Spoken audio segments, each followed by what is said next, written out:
Nos Estados Unidos, a Procuradoria de Nova York adiou para setembro a divulgação da sentença de Donald Trump sobre o caso de suborno de uma atriz pornô.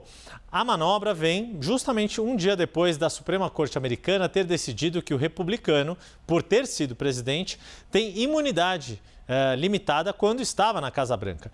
Quem vem trazer as informações desse day after e uma primeira consequência direta desta decisão da Suprema Corte Americana, Mariana Jangiacomo, direto de Nova York. Muito boa tarde, bem-vinda, Mariana. Oi, Yuri, obrigada. Boa tarde, Débora. Boa tarde a todos. Pois é, mais uma reviravolta, nesse cenário eleitoral americano. Agora a gente só vai saber qual a sentença de Donald Trump no dia 18 de setembro. O anúncio da sentença estava marcado para 11 de julho e agora ele foi adiado, então, para o dia 18 de setembro, o que significa que Trump vai passar aí pelo menos alguns meses, com certeza, livre de qualquer tipo de punição. Lembrando que a gente está falando do caso aqui de Manhattan, em que ele foi condenado por tentar esconder pagamentos feitos pelo silêncio da atriz de filmes pornográficos Stormy Daniels por um encontro sexual entre os dois. Agora, Yuri, como você disse, é assim uma consequência direta da decisão da Suprema Corte. Por quê? Porque a equipe de Trump mandou uma carta para o tribunal aqui de Manhattan pedindo pela anulação dessa condenação, dizendo que agora, depois da decisão da Suprema Corte, essa condenação aqui fica inválida, porque os promotores ali, a acusação, na hora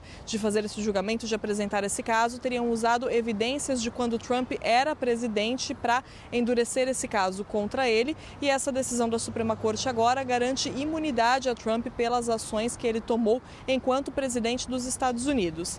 Essa é uma área cinzenta, porque, como a gente falou bastante ontem, a decisão da Suprema Corte dá imunidade para atos que Trump tomou como presidente dos Estados Unidos, aliás, não para Trump, claro, para qualquer presidente dos Estados Unidos, para conduta oficial, como eles chamaram aqui nos Estados Unidos, mas não para conduta privada, então não para ações que os presidentes tomam como de maneira privada, sem estarem no dever de presidente.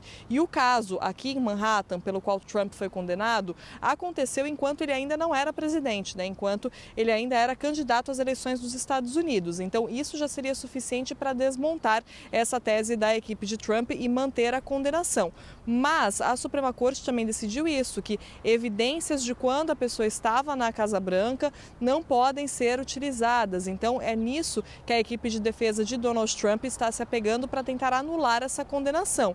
Agora, se vão conseguir de fato anular a condenação ou não, aí já é outra história, Por enquanto Trump continua condenado, mas o mundo só vai saber exatamente qual a penalidade para ele, se ele vai ser condenado a serviços comunitários, prisão domiciliar, prisão mesmo, enfim, no dia 18 de setembro, ou seja, de 11 de julho passou para 18 de setembro. Yuri e Débora.